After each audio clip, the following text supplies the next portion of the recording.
This is your girl Danny Danielle, and I am back with another video. Views expressed in the video are alleged. They have not been confirmed nor denied. The video is for entertainment and commentary purposes only, so let's get into it. The late Thaddeus Matthews, formerly known as the cousin pastor's daughter, recently took to her social media to allege that her stepmom, Thaddeus's widow, blocked her from his social media page. And I did post a video on that as well, so you guys can go back and look at that one and then come back to this one if you want to catch up. But anyway, Thaddeus's widow, Melanie, has responded to the story time. Y'all, I'm not going to spill the beans, so let's get into the intro and disclaimer and check out this video. I've been trying to get myself together. So that's that on that book. Is it coming? Absolutely. But just wanted to give y'all a bit. Let me go and check that out. Book. All right. So in story time, you painted a picture as though you woke up one morning, 4 o'clock in the morning, and you discovered that you had been blocked from your dad's page. You've been blocked from your dad's page, and you immediately started crying hysterically. You fell on the floor and all this kind of stuff. You was beside yourself because you had been blocked from your dad's page. It was a total shock to you. So let's talk about what led to me blocking you off your dad's platform, okay?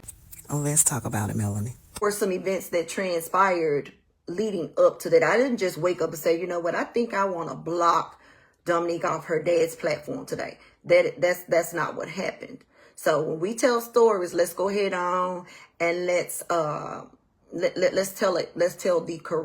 whole entire thing, right? Let's put it out there. All right, so you made a comment. You were, of course, 3, 4, 5 times a day. Of course, yeah, you promote your book as you should, right? But it's not my responsibility to basically act as though I'm your publisher. I'm not your personal secretary, which is. I know that's right. Y'all, anybody that follow me on my page, y'all know I don't post every day. I don't post on Facebook every day. I don't see sometimes, I mean, even with my immediate family, they may post up. I might see it 5 or 6 days later because I'm not on Facebook like that all the time. Shut up. Okay, sorry, y'all. But yeah, because I'm not on Facebook like that, okay? So if you posting 5 or 6 posts every day talking about your book, that doesn't mean that I'm seeing it. If it comes across my timeline, yes, I would share it. I'll share it to my page. I will share it to your dad's page. But at the same time, like I said, listen, I work every day, okay? I'm in front of a camera all day long, every day. So I'm not on Facebook like that to where I'm just sitting and saying, okay, let me go out here and see if Dominique posted anything about her book today. Let me go out here and see if Dominique said anything about the fact she grieving her daddy. That wasn't me. And I told you that. If you come down my line and I see it, yes, I tag it. I also explained to you and said, listen, I don't pull up your daddy's page every single day because when I go on your dad's page, people are tagging me. They tag me and I said, it's triggering. I don't want to be reminded every single day that Thaddeus is gone. Now that's perfectly understandable. If Thaddeus Matthews was here, he'd do this. I'm trying to get myself together. I didn't want to see that every day. So no, I was not going on your dad's platform. Not for them, not for you either. And I would have thought that you would have understood that. I never said that you couldn't grieve your daddy. So let's just be real, and you need to be honest, completely honest about it, okay? And it's pissing me off because you ran to social media trying to paint this damn picture like somebody telling you that you can't grieve your daddy. You know what I'm saying? Ain't nobody trying to tell you that you can't grieve your daddy. Right? Callie, I don't have to block. I ain't got to block myself. That's his page. I got access to that page. Ma'am, I ain't got to block you if you don't like what I'm saying. All right? But anyway, what led to the blocking of the page was this. You and I, we had a group chat, and you know that, okay? Me, you, Jocelyn, and Crystal, we had a group chat. We talked to each other every single day in that group chat, encouraging each other, sending positive vibes. Hey, today gonna be a good day. You know what I'm saying? Like, you okay? It's okay if you're not okay. We were meeting up with each other, all that stuff, okay? So let's just go ahead and let's talk about what happened. You posted that you were going to be promoting your book and that you were going on some podcast, okay? And let me say this to the young lady whose podcast that she went on. One thing I'll never do is try to tear down another sister, okay? Or another woman, all right? So I don't want the young lady, can't remember your name at this moment, but anything that I'm about to say is in no way, shape, form, or fashion a dig at you. I'm just telling the truth as to how things happen and why they happen, okay? So you made the comment and you said that you were going on a podcast to promote your book. And then you also said that some other guy had reached out to you, wanting you to come on his show. And you said it's sitting in my living room, well, my den, me, you, and Jocelyn. Okay? We're sitting in the living room, in the den, and we're talking about it.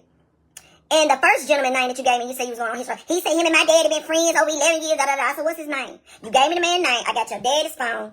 And I pulled up the man's name. And I said, girl, first of all, I said, this man got like, I want to say maybe not even 2,000 followers. And then I was like, not only that, I said, the last time this man and your daddy even had a conversation, I said, was back in 2018. I said, if they were such good friends, why your daddy and this man ain't talked in over 7 years? I said, that man trying to use you, Dominique. I said, don't let him do that. Else, he told us to make sure that if you gonna let somebody, you're gonna do something with somebody, make sure that there's something that you're gonna be able to get out of it. I said, you trying to promote your book. Don't let these folks use you. You know what I'm saying? Use your platform to build theirs up. I said, don't get these folks free advertising. That's what I said to you sitting in my den. He said, you know what, you're right. Then we went on and we talked about the young lady whose podcast that you were gonna go on. And we saw that her following, you had 22,000 followers. She had maybe 4,000. We sat there in that den and I said, I don't think that's the move. I don't think you should do that. I said, she's like, but I want to get my book out. That's what, this is what we can do. And I'm so glad that when I have conversation with you, I have witnesses. I said, this is what we can do. I said, we can use your dad's Facebook page. I said, we can use your dad's YouTube channel. And I said, and we can have an intimate conversation. I said, that way you can talk about your book. You can do little snippets about what you wanted to say, you know, how much you want to say about your book. I said, we know what questions to ask and what questions not to ask because you don't want to give too much out about your book and the info that you got in there. You know what I'm saying? I said, and you Makes sense to me. said, here's the thing. We can do it just like we did for your daddy's, we can do it just like we did it for your daddy's birthday. That way you'll get all of the followers from his Facebook page as well as his YouTube channel. I said I'll get with Jay so that we can do it in the studio setting. You say, okay, well, how much is Jay gonna charge? I said, I don't know. I'll get with Jay and I'll let you know. I said that way it'll be professional because this is the book. It's supposed to be professional. And you said, okay. Now, the next thing we talked about was the fact that your dad did not want to be remembered as the cussing pastor. On your daddy's deathbed, your daddy said he did not want people to be addressing him as, he did not want people to say cussing pastor because he denounced that himself, right? He was trying to get himself together, get his life right. He knew that he was dying. He asked us on his deathbed, had you been there, you would have known that he begged us and made us promise him that we would not let the cussing pastor legacy go on after his death. So I asked you kindly on more than one occasion, I said, can we please stop using the cussing pastor hashtag? Can we please stop saying cussing pastor? He did not want to be associated with the cussing pastor. You sat here and you said, you know what, you right. He did. Okay, I'm going to take the cussing pastor out of the equation. I definitely remember watching that video of him saying he no longer wanted to be known as the cussing pastor. Okay? That was that Friday. That Sunday, Crystal invited all of us over to her home for dinner. Okay? She invited us to her home. She opened up her house to us. We went to Crystal's house. Perfect wife? Absolutely not. But I did what needed to be done.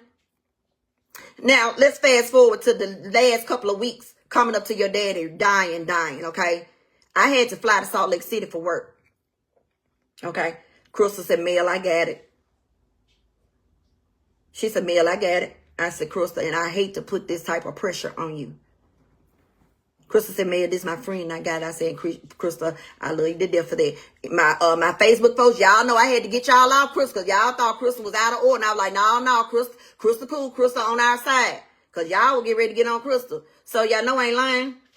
But fast forward, I'm in Salt Lake City. Thaddeus' condition gets worse to the point to where they wanted to take him from just being in just general admission hospital. They had to get him over to ICU. I had to change my flight to get back to Memphis, because at that point we didn't even know if he was gonna make it through the night. That's just how bad it was. Okay. So then I get back to Memphis, but while I was in Salt Lake City, we were struggling, finding a hard time trying to find Thaddeus somewhere to go. Because nobody wanted to take your dad because they were so afraid he didn't want to put his phone down, constantly going live. And I kept telling Thaddeus, put that phone down, because we couldn't even find a nurse's facility to even take him because of all of the drama that your daddy was doing. So we battling trying to find somewhere for your daddy to go. So then when I get back from Salt Lake City, your daddy in ICU, and that was the beginning of the end. Now, you, the weekend, and you, I don't know nothing about my daddy saying no last wishes. Well, let's go on and tell the folks why you don't know. It's because you went on a girl's trip. You left your daddy on his dying bed to go on a Nashville girls trip. I had to sit there and had to hear the ICU doctor tell us there was nothing else they could do for Thaddeus. We had to hear the kidney doctor say every time we fix one thing, something else happens. You left and went to Nashville. We had a group chat. You didn't call us. You didn't text us that entire weekend and say, hey, is my daddy still alive? What's going on? Or none of that. Because you were too busy partying. You weren't here. You weren't here that weekend when your daddy was lucid enough to try to get his affairs in order, to say his goodbyes. You weren't here. You weren't here. You was in Nashville. You was in Nashville. And then when you got back Monday, you was at work. You know, that Monday when, he died, that Monday, right? Monday the 24th, I think it was. Days starting to run together now. But you made sure you got up there just in time to try to snap a picture. And this is the picture that she took of her and her dad during his last days. I would have never posted a photo of my dad like this. If I took one, I would save it for my memories. But that's just me, though. Everyone is different. Yeah. I allowed your daddy to have some conversations that weekend, his final weekend here, because I knew that your daddy was trying to make amends because he said he wanted to go to heaven. So regardless of how I felt about anybody or anything, it wasn't even about me that weekend. It was about honoring his wishes and letting a dying man say what he needed to say and do what he needed to do so that his soul could rest. That's what the hell I was doing that weekend. We send our sincerest condolences to the family of Thaddeus Matthews. I know that they're still grieving. It's only been a few months since his passing. It's so unfortunate that things have come to this point between his widow and his daughter. Y'all let me know what you think. Don't forget to like, comment, and subscribe. And until the next one, be blessed.